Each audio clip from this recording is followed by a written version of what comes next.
ત્રીજું ચેપ્ટર શરૂ કરવા જઈએ છીએ, પ્રવાહ વિદ્યુત. આજના લેક્ચરમાં મોસ્ટલી આપણે કહીએ કે ભાઈ થિયોરેટિકલ ડિસ્કશન ઉપર વધુ ભાર આપશું. કન્સેપ્ચ્યુઅલ ક્વેશ્ચન જે જુદા પડતા હશે એને જુદા પાડવાનો પ્રયત્ન કરશું. ખાસ કોન્સન્ટ્રેશન રાખજો. જે રીતે આગળ વધીએ છીએ હું જે કેટલાક મુદ્દાઓ ઉપર અહીંયા ભાર આપું એ મુદ્દાઓ ખાસ વચ્ચે વચ્ચે નોટ ડાઉન કરતા જજો. સૌથી પહેલા તો વાત આવે કે ભાઈ પ્રવાહ વિદ્યુત. અચ્છા, હવે આપણે જ્યારે પહેલો અને બીજું ચેપ્ટર એટલે કે સ્થિત વિદ્યુત શાસ્ત્રના આપણા ચેપ્ટરો હતા. સ્થિત વિદ્યુત શાસ્ત્રમાં શું હતું તો કે વિદ્યુત ભાર સ્થિર હોય. કોઈ ધન વિદ્યુત ભાર છે તો ધન વિદ્યુત ભાર સ્થિર છે, ધન અને ઋણ છે તો એક ધન ને એક ઋણ એટલે ડાયપોલ બની જાય. કદાચ વિદ્યુત ભારોનું તંત્ર હોય પણ આ બધા સ્થિર હતા. એટલે સ્થિત વિદ્યુત શાસ્ત્રમાં આપણે શું ભણ્યા તો કે જ્યારે વિદ્યુત ભારો સ્થિર હોય ત્યારે એના વડે ઉત્પન્ન થતું વિદ્યુત ક્ષેત્ર, વિદ્યુત બળ, તેની આંતરક્રિયાઓ અને એનાથી પછી જેમ જેમ આગળ વધીને એનાથી સાકાર થતી ભાઈ સ્થિતિમાન, વિદ્યુત ઉર્જા, એ હકીકતનો ઉપયોગ કરીને જે કેપેસિટર, તો આ બધું ડિસ્કશન કે આપણે સ્થિર વિદ્યુત ભારોના સંદર્ભમાં કરેલું હતું. પણ માની લ્યો કે હવે આ વિદ્યુત ભાર ઉપર કંઈક બળ લગાડીએ, આ વિદ્યુત ભાર ઉપર કોઈક રીતે બળ લગાડીએ. જો વિદ્યુત ભાર ઉપર બળ લગાડવામાં આવે તો આ વિદ્યુત ભારો કંઈક ગતિમાં આવશે. એ પછી ધન હોય કે ઋણ હોય કોઈ પણ હોય. વિદ્યુત ભારો ઉપર બળ લગાડવામાં આવે, કંઈક ઊર્જા આપીએ તો તેઓ ગતિમાં આવે અને પરિણામે વિદ્યુત પ્રવાહ રચાય. એ જે પ્રવાહ રચાય વિદ્યુત પ્રવાહ અને એની સંકલિત રાશિઓ એનો અભ્યાસ કરતી શાખા એને કહીએ પ્રવાહ વિદ્યુત, અથવા ઘણી વખત બોલાય છે પ્રવાહ વિદ્યુત શાસ્ત્ર, કરંટ ઇલેક્ટ્રિસિટી. આ એક ખાસ ધ્યાન રાખીએ, આ આખી ભૌતિક વિજ્ઞાનની શાખા છે. ચેપ્ટરનું નામ વિદ્યુત પ્રવાહ નથી, ચેપ્ટરનું નામ છે પ્રવાહ વિદ્યુત. પ્રવાહ વિદ્યુત શાસ્ત્ર અથવા પ્રવાહ વિદ્યુત જે કહેવાય. આનો ટૂંકી ખાલી મારે વ્યાખ્યા લખી તેમ કહી શકાય ભૌતિક વિજ્ઞાનની જે શાખામાં વિદ્યુત પ્રવાહ અને તેની સંકલિત રાશિઓ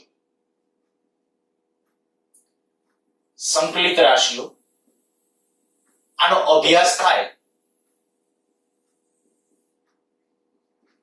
તેવી ભૌતિક વિજ્ઞાનની શાખાને પ્રવાહ વિદ્યુત શાસ્ત્ર કહે છે.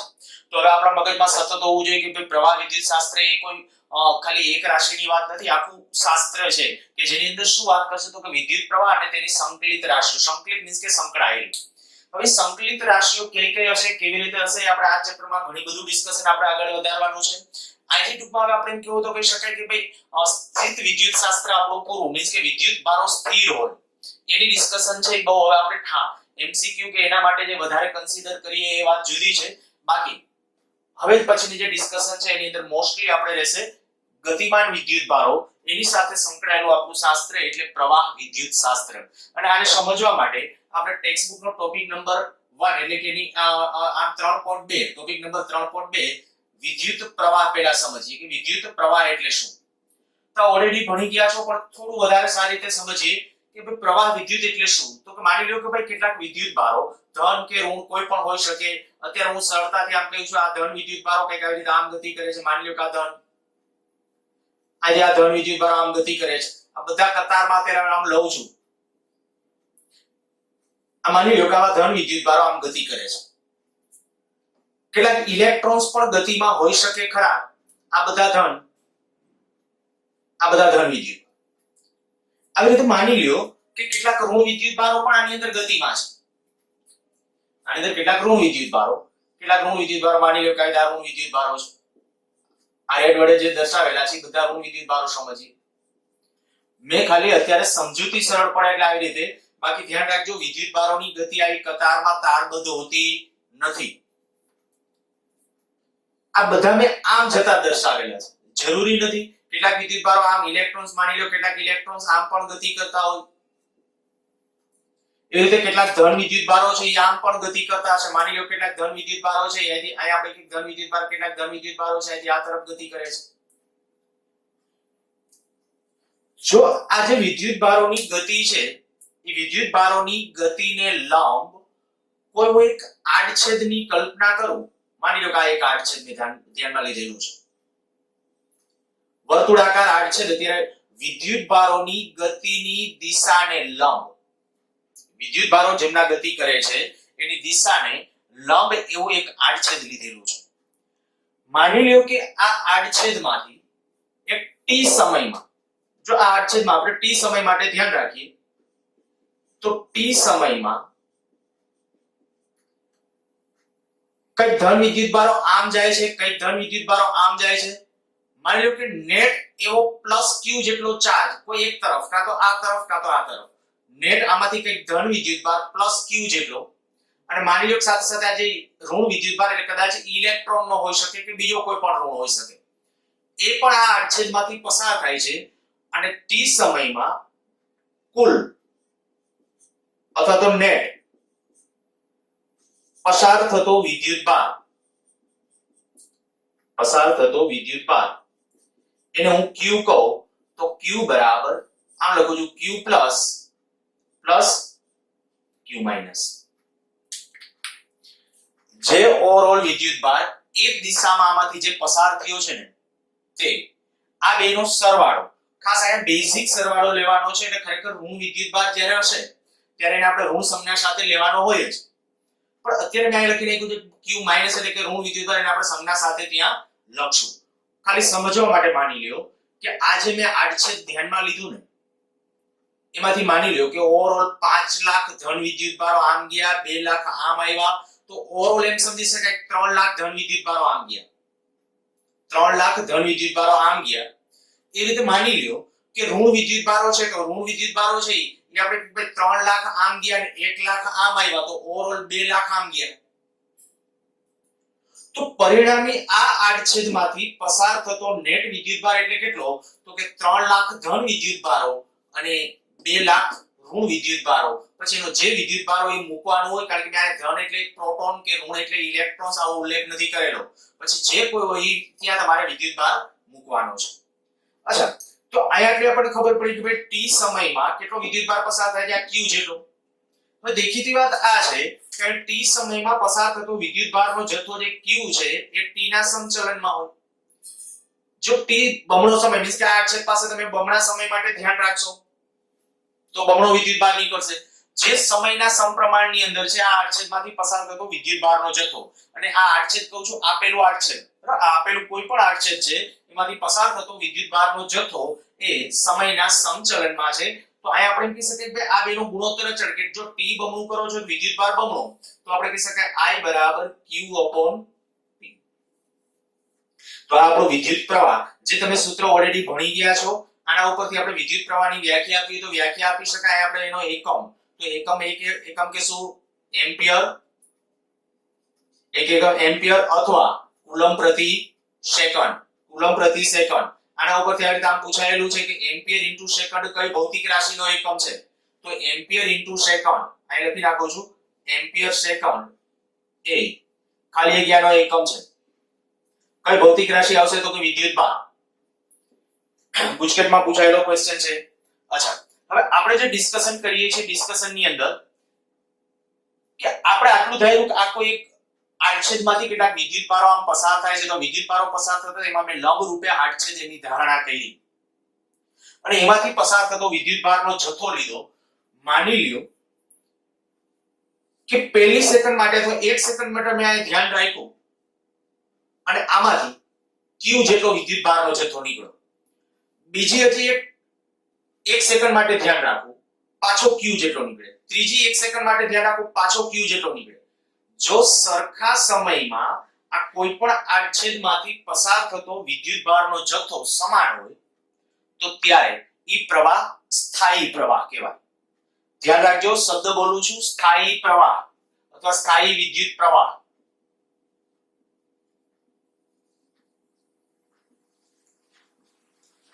તો આજે આપણું ડિસ્કશન છે સ્થાયી વિદ્યુત ભારોના સંદર્ભમાં છે. તો આ સમીકરણ ક્યારે સાચું છે, I બરાબર q upon t, તો તરત જ મગજમાં આપણે લેવાનું કે I બરાબર q upon t એ સ્થાયી વિદ્યુત ભારોના સંદર્ભમાં હોય ત્યારે જ સાચું છે. જો સ્થાયી વિદ્યુત પ્રવાહ નથી તો આ સમીકરણ વાપરી ન શકાય. ત્યારે શું કરવાનું એનું ડિસ્કશન કરીએ. પણ એની પહેલા એક વસ્તુ આપણે જ્યારે કે સ્થાયી પ્રવાહ માટેનું સમીકરણ થઈ ગયું I બરાબર Q/T, પછી આમાં Q ને બદલે તમે NE લખી શકો છો, જરૂર પડે તો આપણે આ રીતે ઉલ્લેખ કરી શકો. પછી જો આયા આવર્તકાળ સમય તરીકે હું કહું કે આવર્તકાળ જેટલો સમય લે, આવનારા દિવસોમાં આપણે ઇક્વેશનોનો ઉપયોગ કરવાનો છે ખાસ કરીને MCQ માટે, બરાબર? એટલા માટે હું અહીંયા વધારામાં ઇક્વેશનનો પણ ઉલ્લેખ કરી નાખું છું. બાકી આપણે જે થિયોરેટિકલ આ સ્થાયી પ્રવાહ માટેની વાત હોય તો આટલી વસ્તુનું ડિસ્કશન કરવાનું. હવે સ્થાયી પ્રવાહ I બરાબર NE/T, જો સમય તરીકે હું કહું કે આવર્તકાળ લો, તો આવર્તકાળ જેટલા સમયમાં જેટલો વિદ્યુતભાર અહીંથી પસાર થયો હોય તે, માની લો Q જેટલો વિદ્યુતભાર પસાર થયો હોય તો Q આવર્તકાળ જેટલા સમયમાં, આવર્તકાળ એટલે એક પરિભ્રમણ, એક દોલન કે જે કોઈ હોય. હું તમને સમજાવવા માટે માની લ્યો કે આવી રીતે આમ કહું કે એક ઇલેક્ટ્રોન છે આવી રીતે આમ વર્તુળાકાર માર્ગે ગતિ કરે છે, બોલું છું એક ઇલેક્ટ્રોન, આના ઉપર માની લ્યો કે એક ઇલેક્ટ્રોન આમ વર્તુળાકાર માર્ગે ગતિ કરે છે, કેટલો પ્રવાહ રચાશે? માની લો કે આની ત્રિજ્યા છે r છે. હવે અહીંયા જ્યારે ઇલેક્ટ્રોન્સ ગતિ કરે છે ત્યારે કેટલો પ્રવાહ રચાશે જો એ નક્કી કરવું હોય તો દેખીતી વાત થઈ ગઈ કે ભાઈ આના માટે મારે આ સૂત્ર લખવું હોય તો I બરાબર આવર્તકાળ જેટલો સમય તરીકે આવર્તકાળ લો, આવર્તકાળ જેટલા સમયમાં કોઈ પણ બિંદુ પાસે હું અહીંયા ધ્યાન રાખીને ઊભો માની લ્યો તો કેટલો વિદ્યુતભાર નીકળશે? E જેટલો. તો એ આવર્તકાળ જેટલા સમયમાં જે ચાર્જ નીકળે, માની લો કે હવે તમને આમાં એમ કહું આમાં બે ઇલેક્ટ્રોન ગતિ કરે છે આ એક કક્ષામાં, તો આ આડછેદ પાસેથી આવર્તકાળ જેટલા સમયમાં કેટલો વિદ્યુતભાર નીકળશે? 2, 2E, તો 2E/T. બસ આ રીતે આપણને એક સૂત્ર બનાવતા આવડતું હોવું જોઈએ. અથવા આપણે જેમ કહું કે ભાઈ પ્રવાહનું સમીકરણ I બરાબર આ જે છે એને QF આમે લખાય, કારણ કે આવર્તકાળનું વ્યસ્ત એટલે આવૃત્તિ થશે. વળી જો ઓમેગાના પદની અંદર જવું હોય તો I બરાબર કારણ કે આપણને ખબર છે ઓમેગા બરાબર 2πf, તો f ને જો તમે સૂત્રમાં કરતા બનાવશો તો શું થઈ જશે?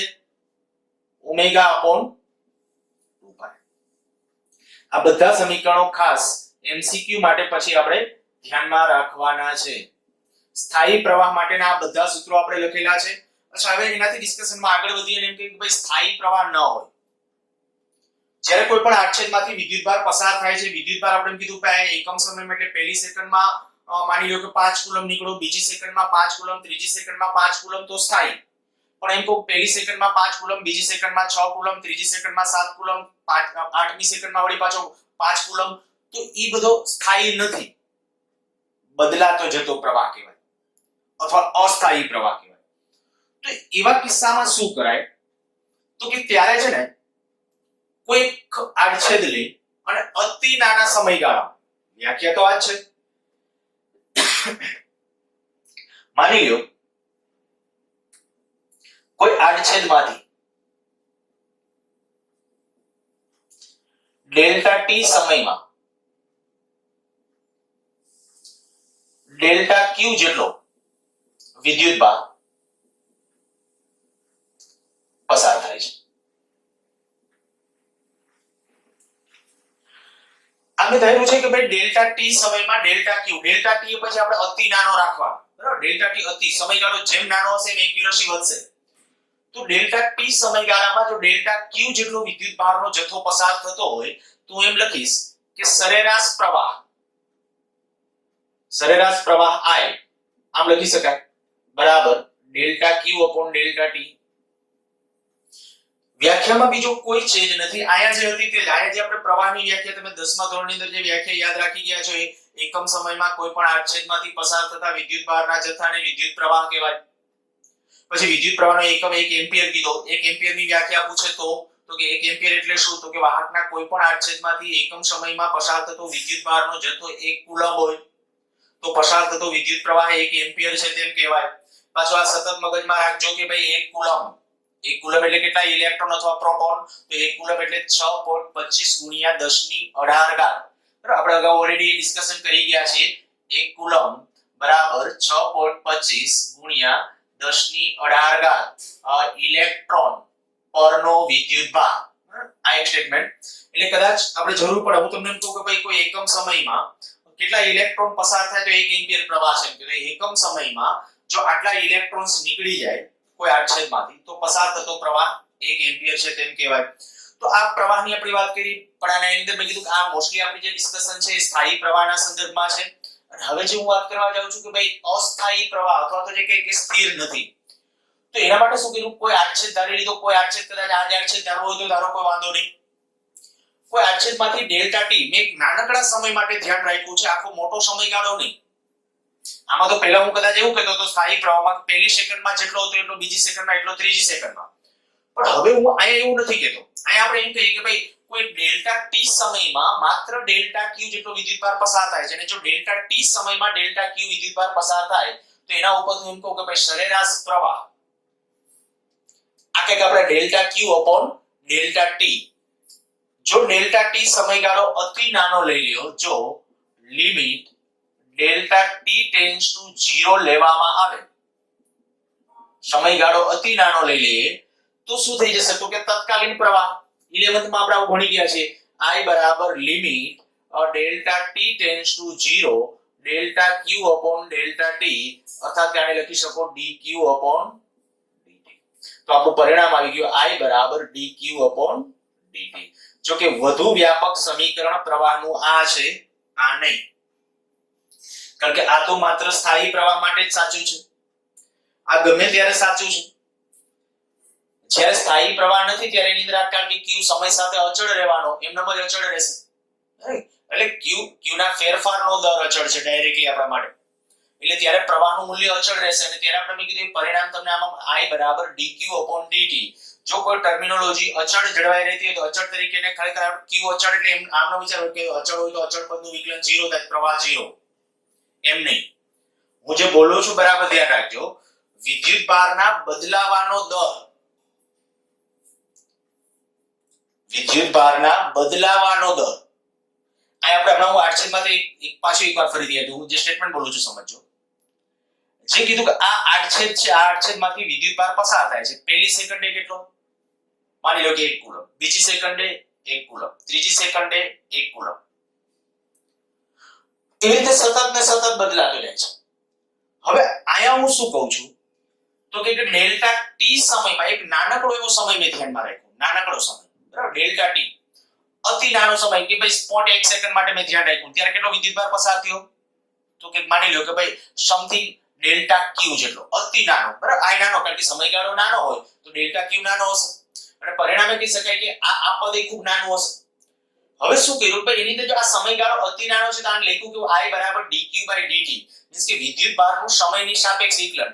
તો વિદ્યુતભાર છે જો સમય સાથે બદલાતો હોય, જસ્ટ એક્ઝામ્પલ માટે માની લ્યો કે હું તમને કહું કોઈ એક તારમાંથી આવી એક રકમ એક્ઝામ્પલ તરીકે લઉં છું. ધારો કે કોઈ એક તારમાંથી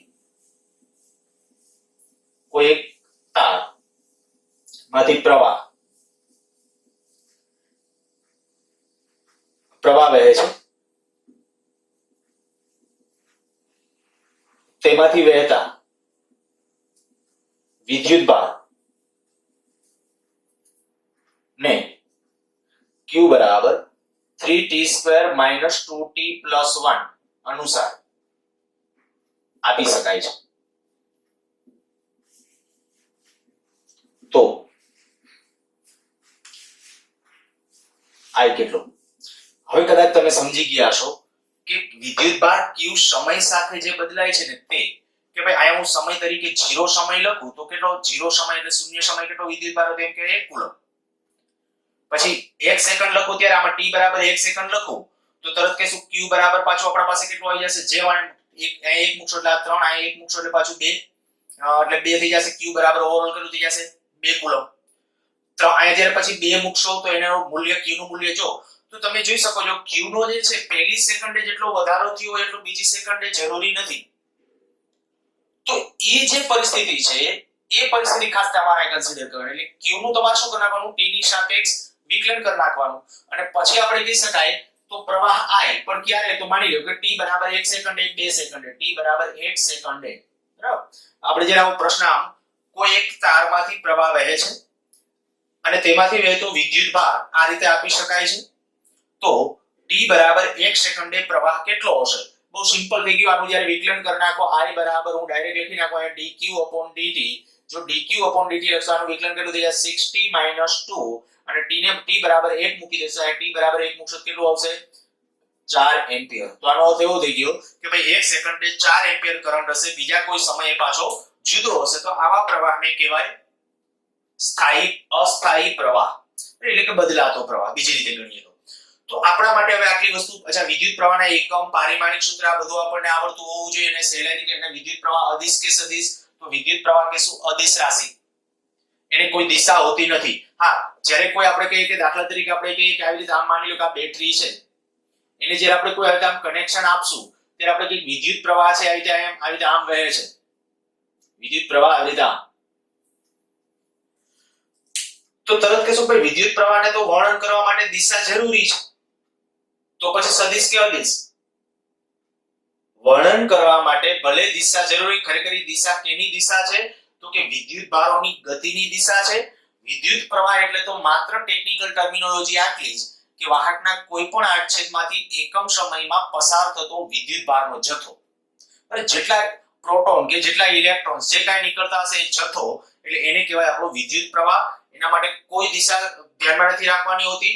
હા, છતાંય આ ધ્યાન રાખજો કે બેટરી સાથે જ્યારે કનેક્ટ કરો છો કે એવું કંઈ પણ હશે તો તરત જ કહેશું બેટરીમાં પ્રવાહ અહીંથી આ દિશામાં છે, એટલે સમજી લેવાનું કે કેની ગતિની દિશા સૂચવે છે, અંદર વિદ્યુત ભારોનો ફ્લો દર્શાવે છે કે ધન વિદ્યુત ભારો છે એ કેમના ગતિ કરતા હશે. ચાલો ઝડપથી સ્ક્રીનશોટ લઈ લ્યો.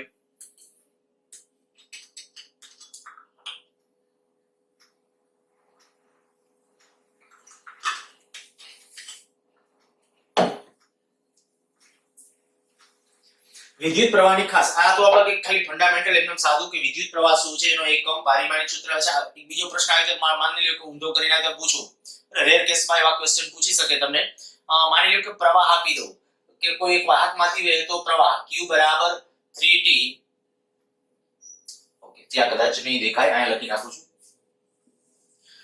I બરાબર માની લો કે 3t + 5 I એમ્પિયર અનુસાર આપી શકાય છે. પણ તમને એમ કહું કે t બરાબર 1 સેકન્ડ થી t બરાબર 3 સેકન્ડ દરમિયાન આડછેદમાંથી કેટલો વિદ્યુત ભાર પસાર થયો હશે. તમારી રીતે ખાલી કેલ્ક્યુલેશન એમનેમ કરજો, બહુ સિમ્પલ છે. હું રકમ એકવાર ફરીથી રિપીટ કરી જાઉં છું. કોઈ વાહક તારમાંથી વહેતો પ્રવાહ I બરાબર 3t + 5 એમ્પિયર અનુસાર છે. આ એમ્પિયર વિદ્યુત પ્રવાહના એકમ તરીકે છે. તો t બરાબર 1 સેકન્ડ થી t બરાબર 3 સેકન્ડ દરમિયાન આડછેદમાંથી પસાર થયેલ વિદ્યુત ભારનો જથ્થો, મેં કીધું આવડવો જોઈએ કારણ કે સીધું છે. જો વિદ્યુત ભારનું સમય સાથે વિકલન કરવાથી પ્રવાહ મળે તો પછી મારે આમ લખવું હોય તો આમ લખી શકું ભાઈ q બરાબર આમ લખાય ઇન્ટિગ્રેશન I dt. પ્રવાહનું સમયની સાપેક્ષ સંકલન લેવાથી શું મળશે? વિદ્યુત ભાર. બરાબર, તો વિદ્યુત ભાર તમે ત્યાં મેળવી શકો. હવે તમારે શું કરવાનું? I ની જગ્યાએ કિંમત મૂકી દેવાની છે અને સંકલનની લિમિટ ક્યાંથી ક્યાં 1 થી 3 સેકન્ડ, 1 થી 3 સેકન્ડ લિમિટ આપી અને વિદ્યુત ભાર q નું મૂલ્ય છે એ ફાઇન્ડ આઉટ કરી લેજો. નેક્સ્ટ ટોપિક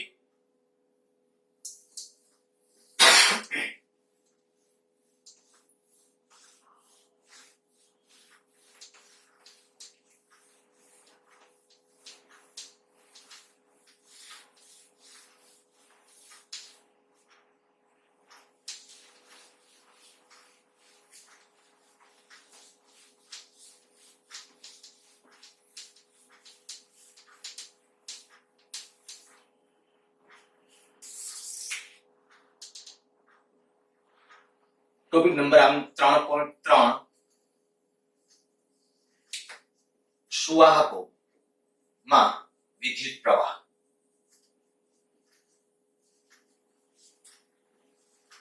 સુવાહક શું છે એનું ડિસ્કશન ઓલરેડી આપણે કરી ગયા છે કે ભાઈ સુવાહક, મેં તમને પહેલું બીજું ચેપ્ટર વખતે વારે ઘણી કીધું હતું ભાઈ સુવાહક શબ્દ છે એ આપણે ખાસ મગજમાં હોવો જોઈએ.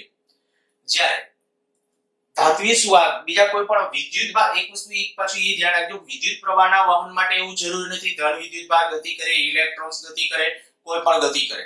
જો ધાત્વિય સુવાહક છે, સુવાહક કે ધાતુ, તો આની અંદર વિદ્યુત ભાર વાહકો છે ઇલેક્ટ્રોન.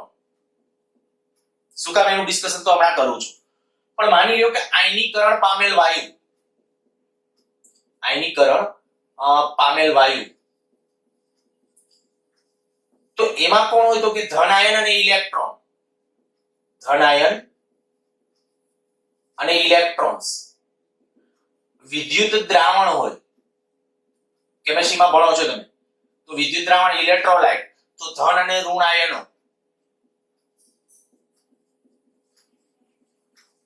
ધન અને ઋણ આયનો. અને જો ઇલેક્ટ્રોલાઇટ હોય, સેમિકન્ડક્ટર્સ, જેની અંદર ઇલેક્ટ્રોલાઇટ તો આવી ગયું વિદ્યુત દ્રાવણ, સેમીકન્ડક્ટર. તો સેમીકન્ડક્ટર ની અંદર આવશે ઇલેક્ટ્રોન અને હોલ્સ. ખાસ ડિસ્કશનમાં ધ્યાન રાખજો, આ બધા તમે એમસીક્યુ માં પૂછી શકે કે ભાઈ વિદ્યુતનું વહન, વિદ્યુત પ્રવાહ રચાય પણ વિદ્યુત પાર વાહકો તો હોવા જોઈએ. આપણે જે ધાતુ સુવાહકો એનું ડિસ્કશન હમણાં કરું છું કે એમાં ઇલેક્ટ્રોન્સ અગાઉ કરી જ ગયા છે પણ ફરીથી રિપીટ કરશું. આયનીકરણ પામેલ વાયુ, અત્યારે દાખલા તરીકે આપણું આયનોસ્ફિયર વિચારો, પૃથ્વીનું આપણું જે આયનોસ્ફિયર છે, તો આયનોસ્ફિયર કેવી રીતે રિયલમાં રચાય છે?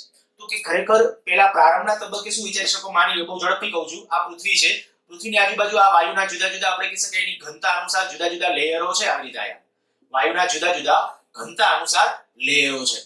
હવે સૂર્યમાંથી જ્યારે કિરણો આવે, સૂર્યમાંથી આપણે કહીએ કે જુદા જુદા કિરણો આવે, એમાં અલ્ટ્રાવાયોલેટ છે, એક્સ રેઝ છે, ગેમા રેઝ છે, આઈ છે, એ ખૂબ શક્તિશાળી છે. એ શક્તિશાળી કિરણો છે એના પાસે ઊર્જા જાજી હોય, એ ઊર્જા E બરાબર hc/λ અનુસાર આપી શકાય. કેમિસ્ટ્રીમાં તમે ભણી ગયા છો. વિકિરણની જે ઊર્જા છે E બરાબર hc/λ, જો ફોટોન વાત પ્રમાણે લઈએ તો. બાકી નેક્સ્ટ ડિસ્કશન આપણે પાર્ટ 2 ની અંદર પછી કરવાના છે.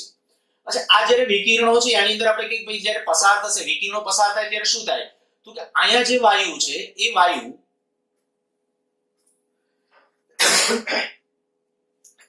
વાયુનો અણુ તટસ્થ છે. જ્યારે આપણે કહી શકીએ આ વિકિરણ અહીંયાથી પસાર થાય અને આ વિકિરણ વડે જે ઊર્જા મળે એ આ વાયુના અણુની આયનીકરણ ઊર્જા જેટલી હોય. આ તમને તરત યાદ આવી જવું છે આપણું ડાઇલેક્ટ્રિક બ્રેકડાઉન, અણુ તૂટો. એટલે કે આ હવાનો અણુ જે હોય, જુદા જુદા મેં કીધું ઘનતા અનુસાર વાયુ ગોઠવાયેલા છે, એની અંદર આયા જે વાયુનો અણુ છે, માની લ્યો કે એની આયનીકરણ ઊર્જા એવી છે કે અહીંથી જે વિકિરણો આવે છે ને બરાબર એ વિકિરણ એના વડે મળતી ઊર્જા આની આયનીકરણ ઊર્જા એટલે તો શું થઈ જશે? એ વિકિરણ ત્યાં શોષાઈ જશે, એટલે વિકિરણની ઊર્જા વાપરી લેશે ત્યાં અને અણુ તૂટી જશે. અણુ તૂટી જશે એટલે ધન આયન અને ઇલેક્ટ્રોન્સ નોખા પડી જશે.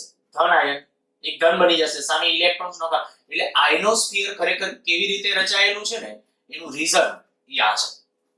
ત્યાં ઉપરથી જે કિરણો આવે છે, આપણને ખબર છે કે ભાઈ સૂર્યમાંથી જે કિરણો આવે છે એમાં દ્રશ્ય પ્રકાશ પૃથ્વી ઉપર પહોંચે છે, બાકીનો મોટા ભાગનો પ્રકાશ છે એ વાતાવરણમાં શોષાઈ જાય છે.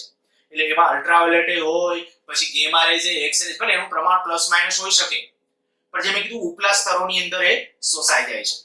એટલે આપણે ખાલી આયનીકરણ પામેલ વાયુ, તો એની અંદર કોણ હોય? ધન આયન અને ઇલેક્ટ્રોન્સ, વિદ્યુત વહન માટે જવાબદાર જે વાત છે એની વાત. પછી વિદ્યુત દ્રાવણની અંદર વાત કરું તો વિદ્યુત દ્રાવણ દાખલા તરીકે ભાઈ NaCl, H2SO4 તો H+SO4- એવી રીતે Na+Cl- તો ધન અને ઋણ આયનો એ વિદ્યુત દ્રાવણની અંદર. સેમીકન્ડક્ટરની અંદર ઇલેક્ટ્રોન્સ અને હોલ્સ. આ ઇલેક્ટ્રોન્સ અને હોલ્સ એ આપણે ફિઝિક્સની અંદર ભણવાનું આવશે, પણ લાસ્ટ ચેપ્ટર છે એટલે ત્યારે ડિસ્કશન કરશું કે એ શું છે.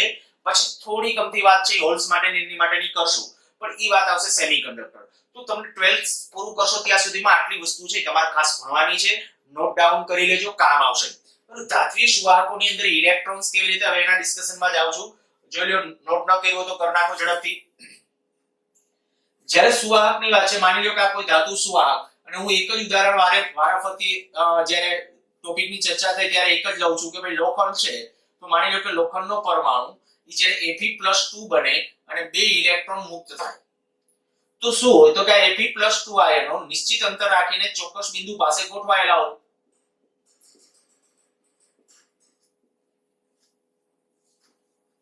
આ ધાત્વિક વાહક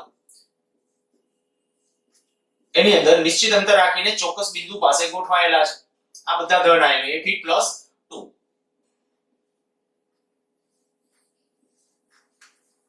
પણ એની વચ્ચેના અવકાશમાં ઇલેક્ટ્રોન એ અસ્તવ્યસ્ત ગતિ કરે છે. હું બધા ઇલેક્ટ્રોન્સ હવે દર્શાવતો નથી, બરાબર, પણ આની અંદર ઇલેક્ટ્રોન્સ છે સતત અસ્તવ્યસ્ત ગતિ કરે છે. આખા વાહકની અંદર આપણે કહીએ ભાઈ સામાન્ય એવા તાપમાન, હા નિરપેક્ષ શૂન્ય તાપમાનની વાત જુદી છે, પણ ઓરડાનું તાપમાન હોય ત્યારે વાહકની અંદર સહેલાઈથી આની અંદર કરતા મુક્ત ઇલેક્ટ્રોન છે ને સહેલાઈથી અંદર ગતિ કરતા હોય, અને ગતિ કરતા ઇલેક્ટ્રોન્સ એની પરિસ્થિતિ શું હોય? તો કે ઇલેક્ટ્રોન છે આમ ગતિ કરતો જાય, કોક આયન સાથે ધન આયન સાથે ભટકાય, ત્યાંથી પાછો આવે, વળી પાછો ધન આયન સાથે ભટકાય, પાછો બીજા કોક સતત ને સતત છે અથડામણ થયા કરે.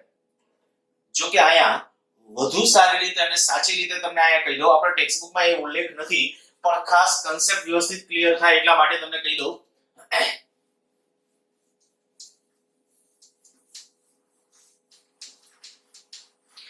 ખરેખર શું છે કે જ્યારે માની લો કે આ એક ધન આયન, આ બીજો ધન આયન, આમાંના કોઈ પણ બે ધન આયનો વિચારી, 2 3 જેટલા વિચારો આપણે હજી કોઈ, ચાલો માની લો કે આ એક ત્રીજો ધન આયન છે. ચોક્કસ બંધારણ, લેટિસ બંધારણથી કંઈક ગોઠવાયેલા હોય એવું તમે ભણી ગયા છો કેમિસ્ટ્રીની અંદર. આ બધા જે ધન આયનો નિશ્ચિત અંતર રાખીને ગોઠવાયેલા છે તેઓ ખરેખર ત્યાં સ્થિર બેઠા છે તો કે નહીં? પોતાના પાસે પોતાના તાપમાનને કારણેના ઉષ્મીય દોલનો હોય. ધ્યાન રાખજો, ઉષ્મીય દોલનો એટલે એના તાપમાનને કારણે ઉષ્મીય દોલનો એટલે શું? તો કે આ પ્રત્યેક પોતે પોતાના મધ્યમાન સ્થાનની આસપાસ, હું માની લો કે એક આ અને એક આની વાત કરો ત્યારે એવું ઇમેજિનેશન કરો કે આ એક આયન છે, આ બીજો આયન છે, બરાબર? તો એ આયનો કેવી રીતે? તો કે એનું તાપમાન જે પ્રમાણે હોય, તાપમાન પ્રમાણમાં ઓછું છે તો ઓછી રીતે આ પોતે પોતાના મધ્યમાન સ્થાનની આસપાસ સતત ને સતત વાઇબ્રેટ થયા કરતા હશે કન્ટિન્યુઅસલી અને રેન્ડમ. ધ્યાન રાખજો, એમ નહીં કે ભાઈ આ બે એકીયાર આમ જશે, બે એકીયાર આમ જશે, આમ જશે, આમ, એવું નથી. અને એટલે જ એના ઉષ્મા ઊર્જા એને જ બોલાય. આપણી ઉષ્મા ઊર્જાની વ્યાખ્યા તમને ખબર છે? ઉષ્મા ઊર્જા એટલે શું? ઘટક કણોની અસ્તવ્યસ્ત ગતિ સાથે સંકળાયેલી ગતિ ઊર્જા. ફરીથી રિપીટ કરું છું, ઘટક કણોની અસ્તવ્યસ્ત ગતિ સાથે સંકળાયેલી ગતિ ઊર્જા. તો શું છે અસ્તવ્યસ્ત ગતિ? તમે પર્ટિક્યુલર કહી ન શકો કે ભાઈ આની ગતિ ચોક્કસ આમ જ થશે, એ આપણે પરસેપ્શન ન કરી શકીએ. એકવાર આમ દોલન થયું હશે પાછું બીજી વાર આમ જ થશે જરૂરી નથી કે ઉષ્મા ઊર્જાને કારણે એકવાર આમ ગયો તો બીજી વાર આમ જ જશે, ત્રીજી વાર આમ જ જશે. સતત મેં કીધું એ પ્રમાણે અસ્તવ્યસ્ત દોલનો થયા કરે છે.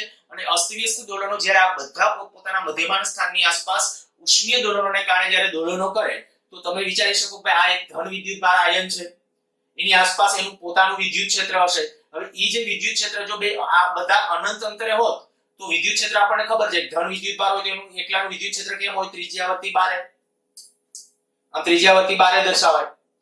પણ જ્યારે હું આયા ડિસ્કશન કરું છું કે પાસ પાસે છે ત્યારે કંઈક વિદ્યુત ક્ષેત્ર કંઈક આવી રીતે આમ હશે. માની લો કે આ વિદ્યુત ક્ષેત્ર અત્યારે આ 2 નું અસ્તિત્વ અથવા 3 નું અસ્તિત્વ લ્યો છો તો કંઈક વિદ્યુત ક્ષેત્ર કંઈક આવી રીતે આમ હશે.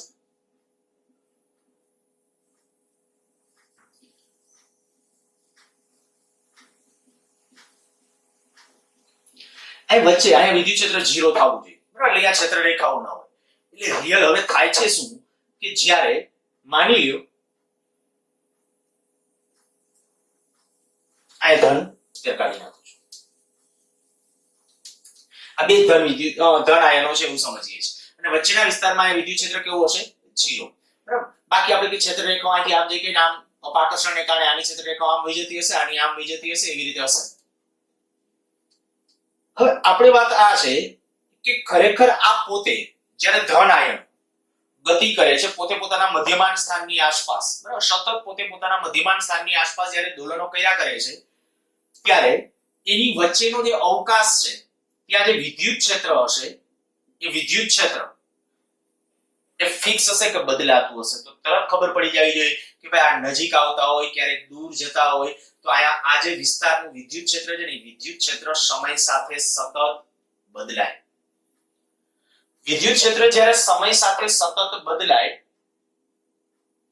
અને હવે હું એમ કહું કે માની લ્યો કે કોઈ એક ઇલેક્ટ્રોન એવા બે આયનો વચ્ચેથી આમ નીકળવાનું ટ્રાય કરે છે, અહીંથી ઇલેક્ટ્રોન માની લ્યો કે અહીંથી આમ નીકળવાનું ટ્રાય કરે છે તો અહીંયા આ બેયનું થઈને અહીંયા જે પરિણામી ક્ષેત્ર હોય, બરાબર? આ બેયનું થઈને પરિણામી, માની લ્યો કે આની ક્ષેત્ર રેખા અહીંથી આમ હતી પણ આનું જે ક્ષેત્ર હતું એ કંઈક ક્ષેત્ર કદાચ એવી રીતે આપણે છે અહીંયા કે જેથી કરીને આપણે કહીએ એનું પરિણામી ઓવરઓલ કંઈક આ તરફ આમ વિદ્યુત ક્ષેત્ર છે. તો થશે શું? જેવો અહીંથી આ ઇલેક્ટ્રોન માની લો કે અહીંથી એન્ટર થયો, પેલું ત્યાં આપણે કહીએ બે સંપાતીકરણ આવ્યું, બાકી આપણે કહી શકીએ આની ક્ષેત્ર રેખા, જો કે આ તો ખાલી એક બિંદુ લઉં છું, બાકી બળ બધી જગ્યાએ લાગે, અહીંયા લાગે કારણ કે અહીંયા ક્ષેત્ર છે. પણ હું આ બિંદુએ ખાલી પર્ટિક્યુલર ત્યારે ચર્ચા કરું છું તો આવું સમજશું કે ભાઈ અહીંયા વિદ્યુત ક્ષેત્ર કેમનું છે. માની લો કે આ બેયનું થઈને પરિણામી વિદ્યુત ક્ષેત્ર અહીંયા આમ આવ્યું. જો પરિણામી વિદ્યુત ક્ષેત્ર આમ આવ્યું ને તો આના ઉપર બળ કેમનું લાગશે? ઓવરઓલ કંઈક બળ આમ લાગશે. પણ અહીંયા બળ આમ લાગ્યું, હવે અહીંયા પહોંચે ત્યાં વળી પાછું વિદ્યુત ક્ષેત્રની દિશા બદલાઈ ગઈ. વિદ્યુત ક્ષેત્રની દિશા આને કારણે વિદ્યુત ક્ષેત્ર વધારે ઓછું હશે તો ઓવરઓલ પરિણામી કંઈક વિદ્યુત ક્ષેત્રની દિશા બદલાશે. બદલાશે એટલે શું થાય? તો કે આ વિદ્યુત, હવે માની લ્યો કે આ પહેલા ક્ષેત્ર આમ હતું, પછી ક્ષેત્ર આમ થયું, પછી ક્ષેત્ર હજી કંઈક આમ થઈ ગયું, આ ક્ષેત્ર બદલાય છે પરિણામ. તો શું થશે? ઇલેક્ટ્રોન ઉપર બળની દિશા પણ બદલાશે અને પરિણામ એવું થાય કે જે ઇલેક્ટ્રોન અહીંથી આમ ગતિ કરતો જતો એના ઉપર બળ જુદી જુદી દિશામાં લાગે એટલે સતત એની દિશા બદલાતી જશે. એટલે રિયલ પરિસ્થિતિ આ છે. આપણે જ્યારે લખશું ત્યારે આપણે લખવામાં તો આમ જ લખશું પણ છતાંય મેં કીધું એ પ્રમાણે મગજમાં રાખજો, જ્યારે જરૂર પડશે ત્યારે પાછું હું તમને એ યાદ કરાવડાવીશ. અત્યારે ખાલી સીધું આટલું તમને એમ કહેવામાં આવે તો આ બે ધન આયનો છે અથવા તો ધન આયનો વચ્ચેના અવકાશમાં જ્યારે ઇલેક્ટ્રોન ગતિ કરે છે, જ્યારે ઇલેક્ટ્રોન્સ ગતિ કરે છે અસ્તવ્યસ્ત ગતિ, ત્યારે ઇલેક્ટ્રોન્સની આયનો સાથેની અથડામણ થાય. અને એ અથડામણમાં લગભગ તમે આવું ગણી શકો કે ભાઈ અહીંથી આ ઇલેક્ટ્રોન્સ માની લ્યો કે અહીંથી આમ ચોક્કસ v જેટલી ઝડપથી આમ ગયો, આની સાથે ભટકાણો. હવે ભટકાણો કોઈ અત્યારે કોઈ વિદ્યુત ક્ષેત્ર કશું લાગુ કરેલું નથી, બરાબર, કઈ લાગુ નથી કરેલું. એ પરિસ્થિતિ વખતે હું ડિસ્કશન આયા તમને આપું છું. અહીંથી ઇલેક્ટ્રોન્સ આમ ગયો, આયા ભટકાણો, ચોક્કસ માની લો કે v જેટલી ઝડપથી આમ ગયો, આમ ભટકાણો. ત્યાં ધન આયન સાથે ભટકાણો. મેં કીધું ખરેખર પાછું સમજવું એ કે ધન આયન સાથે કેવી રીતે આ જે કે કાયદેસર હેડ ઓન કોલિઝન, જે માથા હારે માથું ભટકાવવું એવું કોલિઝન નથી ત્યાં, કંઈક આવું છે. પણ એ નેક્સ્ટ અત્યારે તો આપણે લખવાનું છે, યાદ રીતે કહીશું કે ભાઈ ઇલેક્ટ્રોન્સ છે અહીંથી આમ ગયો, ઇલેક્ટ્રોન ધન આયન સાથે ભટકાશે, ભટકાઈને અહીંથી પોતાની દિશા બદલશે, વળી નવેસરથી ગતિ છે. અથડાયા પછીની સરેરાશ ઝડપ અને અથડાયા બાદની સરેરાશ ઝડપ સરખી હોય. અહીંથી આ v ઝડપથી જતો હોય તો અથડાયા પછી પાછી ઝડપ v જશે. ઝડપ બોલું છું, વેગ નહીં, કારણ કે વેગની દિશા તો સતત બદલાય છે. અહીંથી આમ ગયો, ભટકાણો, ત્યાં જે આપણે કહી શકાય કે વેગની દિશા આમ હતી, પણ હવે અહીંથી ભટકાઈને પછી પાછો આમ ગયો માની લ્યો, જો આ તરફ જાય છે તો હવે વેગની દિશા બદલાઈ ગઈ. એટલે જ્યારે હું આમ બોલું છું કે ઇલેક્ટ્રોન્સ જ્યારે આયનો વચ્ચેના અવકાશમાંથી પસાર થાય છે ત્યારે તેનો વેગ બદલાય છે. સાચું ખોટું? તો વેગ બદલાય છે, સાચું, કારણ કે દિશા બદલાય છે. પણ એની ઝડપ તો કે વિદ્યુત ક્ષેત્રની ગેરહાજરી હોય, બીજા કોઈ બળો વધારાના હાજર ન હોય એ વખતે અહીંયા જ્યારે આપણે કહીએ કે અહીંથી આમ જતો ત્યારે જેટલી ઝડપ હતી એટલી ઝડપ પાછો અહીંથી આમ જતો હશે ત્યારે હશે, અહીંયાથી આમ જતો હશે ત્યારે હશે. અને આની અંદર હવે તમે સમજી શકો કે ખૂબ મોટી સંખ્યામાં ઇલેક્ટ્રોન, એટલે સતત આની અંદર છે ધડાબડી ચાલતી હોય. વાહકની અંદર સતત ઇલેક્ટ્રોન છે એની આયનો સાથેની સતત અથડામણો ચાલુ હોય, કારણ કે આ તો એક આયન દીઠ બે ઇલેક્ટ્રોન્સ છે. તમે સમજી શકો Fe નો આ જે પરમાણુ છે ને, પિતૃ પરમાણુ બોલાય. કેપેસિટર વખતે મેં ચર્ચા કરી હતી કે આ જે પિતૃ પરમાણુ છે ઇલેક્ટ્રોન્સ નોખા પડે અને ત્યારે આપણે કીધું ભાઈ ધન આયન છૂટો પડે. ધન આયન નિશ્ચિત અંતર રાખીને ગોઠવાયેલો છે ને ઇલેક્ટ્રોન ગતિ કરે છે. હવે પછી દાખલા તરીકે Fe56 હોય તો તમે આટલું તો સમજી શકો કે ભાઈ આ Fe56 તો 56 ગ્રામ ખાલી લોખંડ લો તો 56 ગ્રામ ની અંદર કેટલા પરમાણુ હોય એ અંદર તમે મૂકી શકો. 56 ગ્રામ એટલે 1 મોલ, એ તો ભણી ગયા છે. 1 મોલ માં કેટલા હોય તો એપ્રોક્સ 10 ની 23 ઘાત 6.023 ગુણ્યા 10 ની 23 ઘાત, તો આશરે 10 ની 23 ઘાત જેટલા પરમાણુ છે. અને પ્રત્યેક પરમાણુ દીઠ 2 ઇલેક્ટ્રોન છૂટા છે, બીજા હજી બંધિત તો છે જ.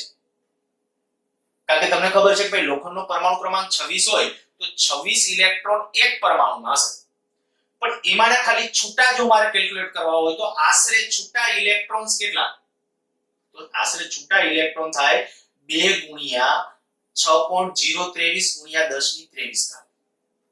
એટલા આની અંદર ઇલેક્ટ્રોન્સ રખડતા હશે. એટલે ખૂબ મોટી સંખ્યામાં વાહકની અંદર છે ઇલેક્ટ્રોન અવેલેબલ છે અને પરિણામે વાહકમાં વિદ્યુતનું વહન પણ સહેલાઈથી થાય.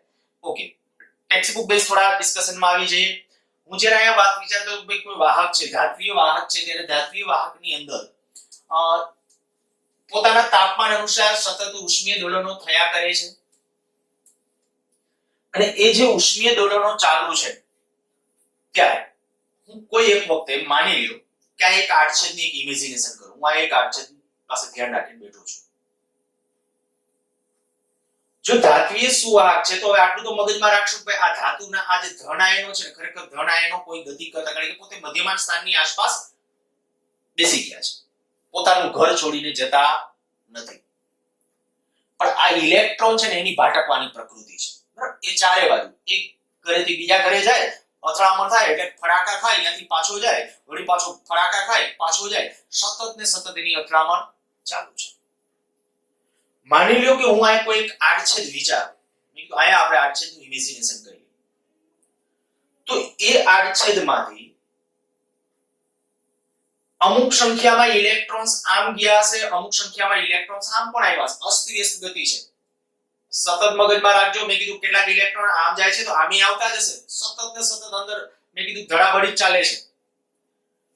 તો જ્યારે કોઈ પણ એક આડછેદની આપણે ઇમેજિનેશન કરીએ છીએ તો એ કોઈ પણ આડછેદમાંથી નેટ કંઈક ઇલેક્ટ્રોન્સ આમ ગયા કંઈક આમ ગયા, માની લો કે નેટ જે વિદ્યુત ભારનો જથ્થો પસાર થયો છે ને એ જો કોઈ વિદ્યુત ક્ષેત્ર ગેરહાજર હોય, બાહ્ય વિદ્યુત ક્ષેત્રની ગેરહાજરીમાં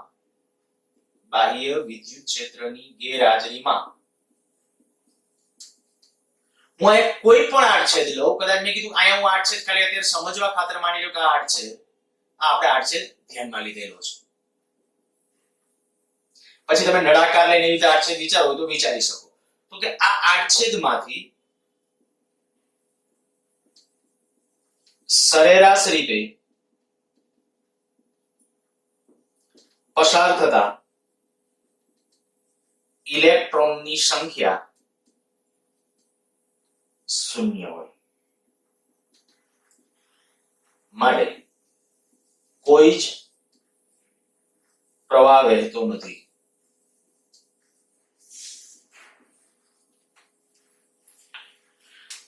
ખાલી આટલું કીધું છે, બાહ્ય વિદ્યુત ક્ષેત્રની ગેરહાજરીમાં આડછેદમાંથી સરેરાશ રીતે પસાર થતા ઇલેક્ટ્રોનની સંખ્યા શૂન્ય. કોઈ વિદ્યુત ક્ષેત્ર નથી તો આ આડછેદ પાસે તમે ધ્યાન રાખીને ઊભા હોય તો માની લો કે 5 લાખ 5 અબજ કે એમ કંઈક ઇલેક્ટ્રોન્સ માની લો કે અહીંથી આમ ગયા હોય કે 5 અબજ આમ ગયા હોય. આ તો હજી નાનો આંકડો છે, ખૂબ મોટી સંખ્યામાં હેરાફેરી હોય, પણ મેં કીધું ઇલેક્ટ્રોન્સ માની લો કે આમ જેટલા ગયા હોય તો એટલા આમે ગયા છે.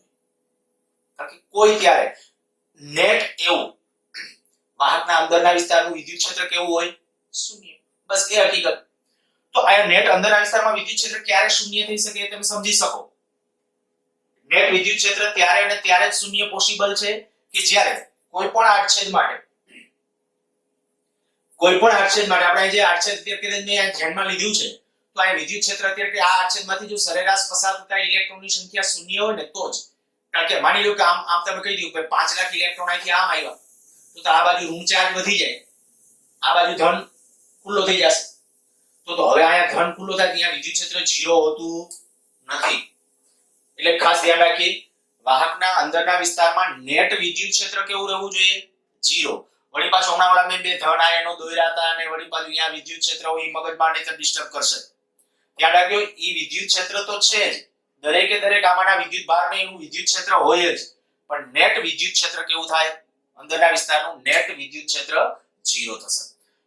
અચ્છા, તો આપણે જે વાત કરીએ છીએ કોઈ આડછેદમાંથી કોઈ વિદ્યુત ક્ષેત્ર કંઈ હાજર ન હોય તો એ વખતે સરેરાશ રીતે પસાર થતા ઇલેક્ટ્રોનની સંખ્યા કેટલી?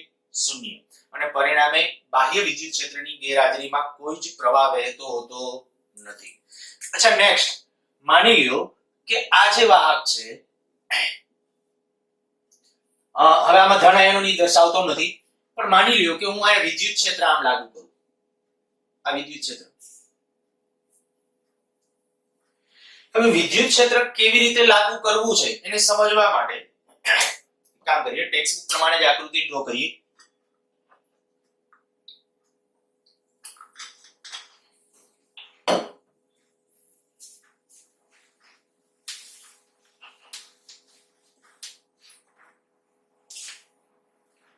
માની લ્યો કે આ આપણો વાહક,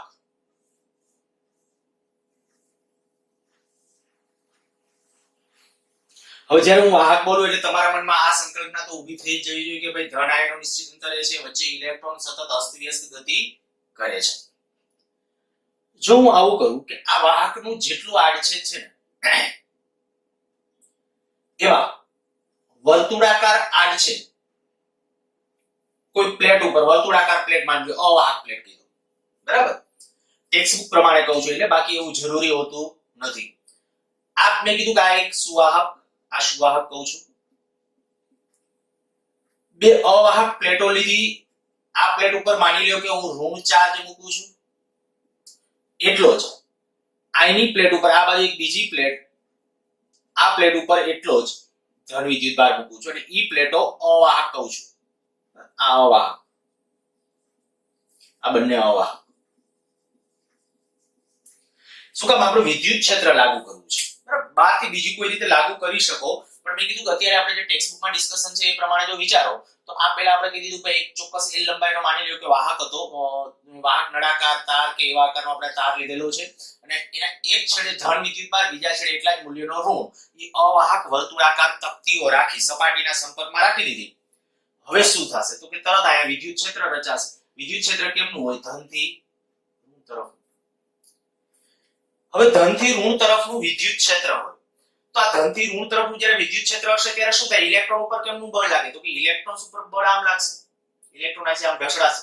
વાહકની અંદર ઇલેક્ટ્રોન આથી આમ ઢસડાશે. ઇલેક્ટ્રોન આથી આમ ક્યાં સુધી ઢસડાશે? એની કોઈક લિમિટેશન્સ તો હશે જ કે ભાઈ ઇલેક્ટ્રોન્સ, તો કે દેખીતી વાત છે કે જો આ વાહક હોય ને, વાહકના અંદરના વિસ્તારનો નેટ વિદ્યુત ભાર 0 રહેવો જોઈએ અને નેટ વિદ્યુત ક્ષેત્ર કેવું રહેવું જોઈએ? 0. ધ્યાન રાખજો. હા, જ્યારે વિદ્યુતનું વહન થતું હોય ત્યારની પરિસ્થિતિ થોડા સમય માટે હમણાં એ ડિસ્કશન કરું છું, પણ આપણે કહીએ કે જ્યારે વિદ્યુત પ્રવાહ વહેતો ન હોય, અત્યારે શું થયું? જેવું મેં આ છેડો ધન છે, આ ઋણ છે, વિદ્યુત ક્ષેત્ર લાગુ થયું. વિદ્યુત ક્ષેત્ર લાગુ થયું એટલે તરત જ ઇલેક્ટ્રોન્સ ઉપર બળ લાગશે. ઇલેક્ટ્રોન્સ ઉપર કેમનું બળ હશે? તો કે ક્ષેત્રની વિરુદ્ધમાં આ તરફ આમ બળ લાગતું હશે. તો અહીંયા આપણે કહી શકીએ કે આ તરફ આમ બળ લાગશે ઇલેક્ટ્રોન્સ ઉપર. ઇલેક્ટ્રોન ઢસડાઈને આમ આવશે. કેટલા ઇલેક્ટ્રોન્સ આવશે? તો કે આના ઉપર જેટલા ઇલેક્ટ્રોન્સ હતા એ બધા ઇલેક્ટ્રોન અહીંયા આવી અને તટસ્થ કરશે. એને તટસ્થ કરશે. શું આના વધારાના ઇલેક્ટ્રોન ઢસડાશે? તો કે ના, તો અંદરના વિસ્તારનું વિદ્યુત ક્ષેત્ર 0 ન થાય. પણ આ તો ક્યાં સુધી પ્રવાહ રચાણો? જ્યાં સુધી ઓલા ઇલેક્ટ્રોન ગતિ કર્યા એ સમય તો સેકન્ડનો અથવા એમ તો માઇક્રો સેકન્ડનો અમુક ભાગ, એટલા સમયમાં આ પ્રોસેસ પતી ગઈ. આના ઇલેક્ટ્રોન અહીંયા આવવા માટે સમયગાળો બહુ નાનો હોય. કારણ કે આ આખી કન્ડિશન એક ધ્યાન રાખજો, રિયલમાં પાછું એવું નથી કે આના ઇલેક્ટ્રોન અહીંયા પહોંચે છે. રિયલ શું છે તો કે આખું ઓલું છે. હું તમને એક સામાન્ય ઉદાહરણ આપું કે ભાઈ પાણી ભરેલી પાઇપલાઇન હોય. આ પાઇપલાઇન છે, આ પાણી ભરેલી પાણીથી આખી ભરેલી છે. હવે જેવું માની લો કે હું આ છેડેથી કોઈ 5 લીટર પાણી દાખલ કરું પ્રતિ સેકન્ડ, આ અડછેદ પાસેથી જેવું 5 લીટર પાણી છે એ એન્ટર થશે, એ જ ક્ષણે આ અડછેદ પાસેથી 5 લીટર પાણી પ્રતિ સેકન્ડ બહાર આવવું જોઈએ. જો આ છેડેથી 5 લીટર પાણી બહાર ન આવી શકે તો આ છેડે દાખલ જ ન થાય. ફરીથી હું બોલું છું એકવાર. મેં આવું કીધું કે આ આખો એક પાણી ભરેલ પાઇપ છે. કદાચ આમ નહીં, યુ આકારે ધારવું હોય તો એ છોડ, પણ આખું પાણી ભરેલ પાઇપ છે. એક છેડેથી 5 લીટર પાણી દાખલ કરું, એ દાખલ તો જ થશે કે આ છેડેથી 5 લીટર પાણી પાછું બહાર કાઢે. આખો ઓલરેડી પાઇપ પાણીથી ભરેલો છે. તો જેટલું પાણી અહીંથી દાખલ કરો ને એટલું જ પાણી ત્યાંથી બહાર આવે. જેટલું પાણી અહીંથી દાખલ કરો છો એટલું જ પાણી અહીંથી બહાર આવે અને એટલા જ સમયમાં. તો વાહક માટે પણ કંઈક આવું જ છે.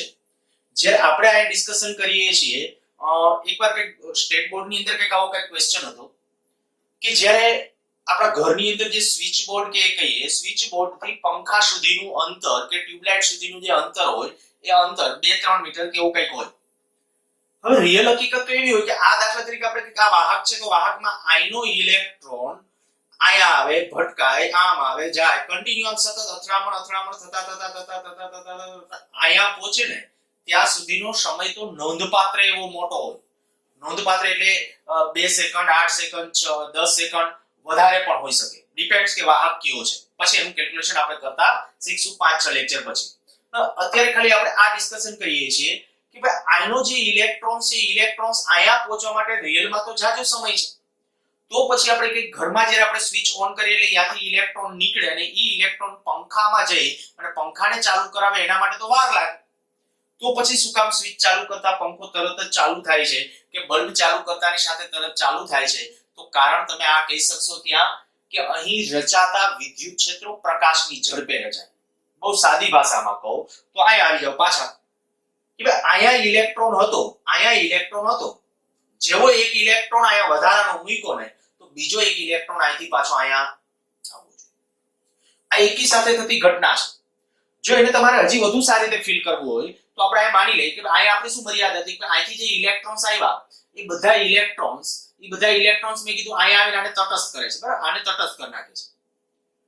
પણ આપણે જે ડિસ્કશન કરીએ છીએ કે એ તો તટસ્થ થઈ ગયા પછી શું, તો કે પછી આની અંદર કોઈ પ્રવાહ રચાતો નથી. પ્રવાહ માત્ર ને માત્ર આપણે કહી શકીએ સમયના અમુક ભાગ માટે હોય, પછી પ્રવાહ 0 થઈ ગયો. હવે માની લ્યો કે આપણે કંઈક પ્રવાહ સતત જોઈતો હોય તો કે જો પ્રવાહ સતત જોઈતો હોય તો માની લઈએ કે ભાઈ આ જે વાહક છે ને એ વાહકને આપણે બેટરી સાથે કનેક્ટ કરી દઈએ. આ બેટરી સાથે જોડી દીધો. આ આપણે કહીએ આ બેટરીનો ધન ધ્રુવ, આ બેટરીનો આપણો ઋણ ધ્રુવ.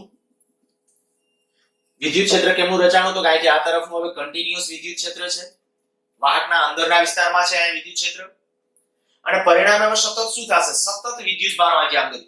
પણ એકી પરિસ્થિતિ આવી છે કે એક ઇલેક્ટ્રોન જેવો બેટરીમાંથી બારે જમ્પ મારીને આવે ને ઈ જ ક્ષણે એક ઇલેક્ટ્રોન અહીંથી આમાં જશે, ઈ જ ક્ષણે એક ઇલેક્ટ્રોન અહીંથી આમાં આવશે ને ઈ જ ક્ષણે એક ઇલેક્ટ્રોન અહીંથી આમાં જશે. મેં અગાઉ તમને આવું કીધું હતું એક સ્ટેટમેન્ટ, જો કેપેસિટર વખતે યાદ હોય તો આવું કીધું હતું કે બેટરી એવી કોઈ દાનેશ્વરી નથી કે તે વિદ્યુત ભાર આપે, પરંતુ વિદ્યુત ભારને ઊર્જા આપે છે. માત્ર બેટરીમાંથી જ્યારે વિદ્યુત ભાર નીકળે ને ત્યારે ઊર્જા લઈને નીકળે, વિદ્યુત ભાર આપે છે નહીં. તો અહીંથી આમ કે ઊર્જા આવી, ઊર્જા વાળો વિદ્યુત ભાર આવ્યો, એ ઊર્જા વાળો વિદ્યુત ભાર જેવો અહીંથી એક આવે એટલે ઊર્જા વિના અહીંથી અંદર એન્ટર થશે, સતત કન્ટિન્યુઅસલી એન્ટર થતો હશે. અહીંથી બહાર અહીંથી એન્ટર, એક સાયમલ્ટેનિયસલી એટલે એકી સાથે થતી ઘટના ગણવી. અને પરિણામે બસ આપણે જે મેં સ્વિચમાં ને એમાંય તમારે આ જ ગણાય કે જેવી તમે સ્વિચ ઓન કરી એટલે અહીંયાનો ઇલેક્ટ્રોન છે ત્યાં સુધી આ તારમાં પહોંચતા તો કદાચ ગતિ કરતા તો સમય લાગવાનો, પણ એના વડે જે વિદ્યુત ક્ષેત્ર અસ્તિત્વમાં આવે છે ને એ પ્રકાશની ઝડપે આવે છે. વાહકની અંદર જે વિદ્યુત ક્ષેત્ર આવે અસ્તિત્વમાં એ પ્રકાશની ઝડપે આવે. જો આમાં વિદ્યુત ક્ષેત્ર તમે એમ કહેશો કે આમાં વિદ્યુત ક્ષેત્ર નથી તો કે ખાલી એક ક્ષણ માટે કેવું, જ્યારે ધન પ્લેટ રાખી અહીંયા વાહક ઋણ પ્લેટ રાખી વિદ્યુત ભાર સીધા અહીંથી આમાં પૂરું થઈ ગયું, સેકન્ડના અમુક ભાગમાં વિદ્યુત ક્ષેત્ર નષ્ટ, વાહકના અંદર વિદ્યુત ક્ષેત્ર કેવું 0. પણ જો સતત તમારે આ ચાલુ રાખવું છે તો કન્ડિશન આપણે આ થઈ કે બેટરી સાથે જ્યારે જોડી દીધું એટલે હવે સતત ઇલેક્ટ્રોન સાથે આમ આવ્યા રાખશે, આ સતત પ્રક્રિયા ચાલુ છે. અને ઇલેક્ટ્રોન જે આવવાનો દર છે પછી ડિપેન્ડ્સ કે એમાંથી કેટલો પ્રવાહ છે, એ આ બેટરી એટલે કે વિદ્યુત કોષ કેટલા મૂલ્યનો છે, એ બધા ફેક્ટર્સ ઉપર પણ એનું ડિસ્કશન ક્રમશઃ આપણે કરશું. હું પ્રશ્નની જે ડિસ્કશન કરતો તો એકવાર પ્રશ્ન ફરીથી બોલી જાવ કે ઘરમાં સ્વિચ ઓન કરતાની સાથે બલ્બ કે ટ્યુબલાઇટ તરત જ ઓન થાય છે, જ્યારે ખરેખર ઇલેક્ટ્રોન્સને ગતિ કરવા માટે તો વધુ સમય લાગતો હોય છે. શા માટે? તો આપણો એક વિધાનની અંદર જવાબ કેવો હોય તો આટલો કે અહીં વાહકમાં વિદ્યુત ક્ષેત્રો પ્રકાશની ઝડપે અસ્તિત્વમાં આવે છે અને આથી પૂરું થઈ ગયું. આથી પ્રવાહ છે એ પ્રકાશની ઝડપે રચાય છે એમ ગણાય, અને પરિણામે આપણે કહીશું કે બલ્બ ઓન તરત જ થાય છે, એટલે કે સ્વિચ ઓન કરતાની સાથે બલ્બ તરત જ ઓન થાય છે. તો એ થઈ ગયું વાહકના કિસ્સામાં. અચ્છા, અહીંયા આપણા માટે તમને કહી દઉં કે ભાઈ આપણો ક્વેશ્ચન આવો હતો સુવાહકોમાં વિદ્યુત પ્રવાહ, સુવાહકમાં વિદ્યુત પ્રવાહ કેવી રીતે રચાય એની વાત. તો સુવાહકમાં વિદ્યુત પ્રવાહ માટે આપણે જે ડિસ્કશન કરશું એની અંદર બે બાબતોને કન્સિડર કરશું. એક સુવાહકની અંદર આપણે કીધું ભાઈ બાહ્ય વિદ્યુત ક્ષેત્રની ગેરહાજરીમાં પહેલા એ ડિસ્કશન કરવાનું, અને પછી બાહ્ય વિદ્યુત ક્ષેત્રની હાજરીમાં એમાં પહેલા આપણે કંઈક અવાહક પ્લેટ રાખવાની, પછી બેટરી કનેક્ટ કરીને વિચારી દેવાનું, કહી દેવાનું કે હવે આની અંદર જે આપણે ડિસ્કશન કરીએ કે ભાઈ વાહકની અંદર પ્રવાહ છે સતત, એટલે કે સતત વિદ્યુત ભારો ગતિમાં છે, સતત પ્રવાહ રચાય. અને છેલ્લે હું આના ઉપરથી તમને ખાસ બે બાબતો કહી દઉં. અચ્છા, હજી એક વધારામાં એક ડિસ્કશન કરી દઉં કે આયા રિયલમાં જ્યારે ઇલેક્ટ્રોન્સ અહીંથી આમ ગતિ કરે છે, બરાબર, ઇલેક્ટ્રોન્સની ગતિ આ બાજુ છે, પણ આપણે રૈવાજિક રીતે એવું માનીએ છીએ કે બધું જે કાંઈ થાય છે ને ધન વિદ્યુત ભારના કારણે થાય છે. એ અગાઉનો રિવાજ છે એટલે નામ આપીએ છીએ રૈવાજિક. અગાઉથી એમ ચાલ્યું આવે છે કે બધું જે કાંઈ કરી શકે ધન કરી શકે છે, ઋણ વિદ્યુત ભાર કંઈ કરી શકતું નથી. અને પરિણામે આપણે જો ધન વિદ્યુત ભારની ગતિ લઈએ ને તો ધન વિદ્યુત ભારની ગતિ આમ કહેવાય, ધન વિદ્યુત ભાર અહીંથી આમ જશે. હવે આપણે આપણા આવનારા દિવસોમાં જ્યારે કન્સેપ્ટ સોલ્વ કરશું ને ત્યારે આની અંદર જે વાહકમાં વિદ્યુત ભારોની ગતિ હશે ને રિયલમાં તો રેન્ડમ જ છે, રિયલમાં રેન્ડમ છે, આડાવડા એકદમ સતત ગતિ કરતા હોય, અથડામણ થાય, વિખાશે, સતત આની અંદર સતત આમ અથડામણ થાય, પાછો આમ જાય, ગતિ એવી છે આડાવડી. પણ આપણા કન્સેપ્ટ આવી રીતે આમ વિચારીને સોલ્વ કરશું, કારણ કે સરેરાશ ઇમેજ છે ને આવી જ મળે છે. આખું સરેરાશ જ્યારે લેવા જાવ, પ્રવાહ કેવી રીતે વ્યાખ્યાયિત કર્યો તો 8 છેદને લંબ રૂપે વિદ્યુત ભારની ગતિ. તો બાકી જે છે એના ઘટકો આવી જવાના છે ઓવરઓલ આમ જોવા જશો ત્યારે, બરાબર, એટલે વેગના ઘટકો, તમે ત્યાં પ્રવાહના ઘટકો પ્રવાહ અધિશ છે. જ્યારે આપણે કહીએ કે આયા હવે જ્યારે હું કહું તો કોઈ પણ આક્ષેપ પાસ જાણે કે આમ તાલબદ્ધ રીતે વિદ્યુત ભારો બધા એક સૈનિકોની માફક આમ તાલબદ્ધ રીતે પસાર થતા હશે, તાલબદ્ધ રીતે પસાર થાય અને પ્રવાહ રચે છે એવું મગજમાં પરસેપ્શન બાંધીને આપણે પ્રશ્નો સોલ્વ કરવાનો પ્રયત્ન કરશું. બીજું આ એક હજી એક ખાસ કન્ડિશન તમને કહી દઉં કે જ્યારે વાહકની અંદર વિદ્યુત પ્રવાહ રચાય છે ત્યારે બે બાબતો સતત યાદ રાખજો. પહેલું, વાહકના અંદરના વિસ્તારનું વિદ્યુત ક્ષેત્ર શૂન્ય હોતું નથી. ત્યારે બીજા ચેપ્ટર વખતે આવું ડિસ્કશન કર્યું, વાહકના અંદરના વિસ્તારમાં વિદ્યુત ક્ષેત્ર હંમેશા શૂન્ય હોય. જો કે ત્યારે ભારપૂર્વક એક વિધાન કીધું જ હતું, પણ અત્યારે ખાસ કહું છું કે જ્યારે વાહકમાંથી વિદ્યુત પ્રવાહ વહેતો હોય ને ત્યારે તેના અંદરના વિસ્તારનું વિદ્યુત ક્ષેત્ર શૂન્ય હોતું નથી. ફરીથી, વાહકમાંથી વિદ્યુત પ્રવાહ વહેતો હોય ત્યારે એના અંદરના વિસ્તારમાં વિદ્યુત ક્ષેત્ર શૂન્ય હોતું નથી. અચ્છા, બીજું, જ્યારે વાહકમાંથી વિદ્યુત પ્રવાહ વહેતો હોય ત્યારે વાહક વિદ્યુતની દ્રષ્ટિએ તટસ્થ હોય છે. સાચું ખોટું? તો કે સાચું. વાહકમાંથી જ્યારે વિદ્યુત પ્રવાહ વહેતો હોય ત્યારે આ વાહક છે વિદ્યુત ભારની દ્રષ્ટિએ તટસ્થ હોય. તટસ્થ એટલે નેટ વિદ્યુત ભાર કેવો? 0. તો કે સાચું. કારણ કે હું તમને એમ કહું કે સાયમલ્ટેનિયસલી ઘટના હતી, એક ઇલેક્ટ્રોન જેવો અહીંયા આવે કે એક ઇલેક્ટ્રોન અહીંથી આમ જાય તો આ વાહકની અંદર નેટ ચાર્જ 0. એટલે વિદ્યુતનું વહન કરતો વાહક વિદ્યુત ભારિત હોતો નથી. સારું, આ બે બાબતો ખાસ આપણે કીધું વાહક માટે. લેક્ચરની લેન્થ બહુ વધી જાય છે એટલે અહીંયા લેક્ચર અટકાવીએ છીએ. નેક્સ્ટ આવતાથી શરૂ કરશું. આખું કન્સેપ્ચ્યુઅલ બેઝ હતું, સમજવાનું જાજુ છે. વિચારીને આખું લખતા જજો. કીધું એ પ્રમાણે થોડું કદાચ તમારી રીતે વર્ણન ઉમેરો, તમારા માટે જે જાણવા જેવું લાગે એ થોડું કદાચ વધારાનું વર્ણન એડ કરી અને વર્ણન લખવાનો પ્રયત્ન કરજો.